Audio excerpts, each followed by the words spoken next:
د کلیفورنیا ډي ام وي د پرمټ د پراکټس امتحان ته ښه راغلاست. اوله پوښتنه: پر سړک دغه لوحه یا نښه څه معنا لري؟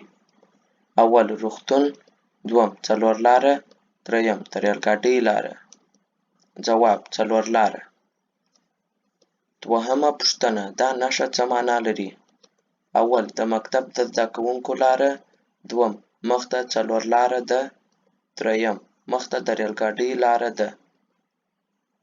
ځواب: د مکتب د زده کوونکو لاره. دریمه پوښتنه: که اشاره زرغونه وي مګر څلور لاره بنده وي، تاسو باید اول: چپه لاس ته وګرځئ او بله لاره پیدا کړئ. دوم: تر هغه چې لاره نه وي خلاصه سوې څلور لارې ته مه داخلیږئ. دریم: بل موټر تعقیب کړئ او څلور لارې ته ننوځئ. ځواب: تر هغه چې لاره نه وي خلاصه سوې څلور لارې ته مه داخلیږئ. څلورمه پوښتنه: د کلیفورنیا د موټر چلولو د قانون پر اساس: اول: په هغه لین کې چې ایمرجنسي موټران ولاړ وي او ایمرجنسي څراغونه یې لګولي وي په هغه لین کې باید موټر ونه چلول شي. دوم: ټرک باید هر وخت چپه لین کې وچلول شي. دریم: هر وخت موټر په لاسته لین کې وچلوئ. ځواب: په هغه لین کې چې ایمرجنسي موټران ولاړ وي او ایمرجنسي څراغونه یې لګولي وي په هغه لین کې باید موټر ونه چلول شي. پنځمه پوښتنه: دا نښه څه معنا لري؟ اول: په احتیاط سره موټر وچلوئ او درېدو ته تیار اوسئ. دوم: موټر باید ودروئ. دریم: که ضرورت وي موټر ودروئ. ځواب: موټر باید ودروئ.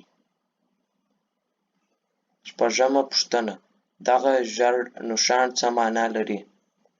اول: یوازې باید راسته لاس ته وګرځئ. دوم: راسته لاس ته د ګرځېدو اجازه لرئ. دریم: له بل موټره د دمخه کېدو اجازه نشته.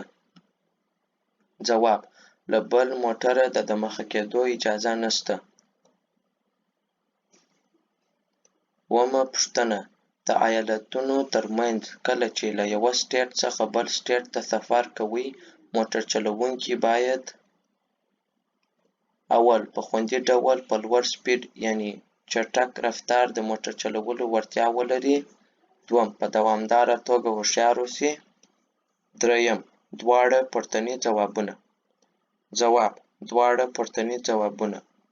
په خوندي ډول په لوړ سپیډ یعنې چټک رفتار د موټر چلولو وړتیا ولري او په دوامداره توګه هوښیار اوسي. اتمه پوښتنه: دا نښه څه معنا لري؟ اول: مخ ته لوړه لاره ده. دوم: مخ ته سړک پیچونه لري، کوږ او اوږد دی. دریم: که سړک لوند وي د موټر د ښویېدو امکان شته. ځواب: که سړک لوند وي د موټر د ښویېدو امکان شته. نهمه پوښتنه: دا نښه چې ووینئ تاسو باید څه وکړئ؟ اول: مخ ته د ریل ګاډۍ ځای پیدا کړئ. دوم: مخ ته لوړه لاره ده. دریم: کرار شئ او ریل ګاډۍ ته لاره ورکړئ. ځواب: کرار شئ او ریل ګاډۍ ته لاره ورکړئ. لسمه پوښتنه: که تاسو پوه شئ چې ستاسو مخ ته سړک اوبو وړی نو تاسو باید: اول: ژر بریک کښېکاږئ. دوم: د اوبو په ځای کې مه تېرېږئ، وګرځئ او بله لاره پیدا کړئ. دریم: یوازې د سړک په منځ کې موټر وچلوئ. ځواب: د اوبو په ځای کې مه تېرېږئ، وګرځئ او بله لاره پیدا کړئ. د اولې برخې پای. ګرانو لیدونکو، که تاسو غواړئ چې نور پراکټس امتحانونه وګورئ نو زموږ یوټیوب چینل سبسکرایب کړئ او د ټیک ټاک پیج مو فالو کړئ.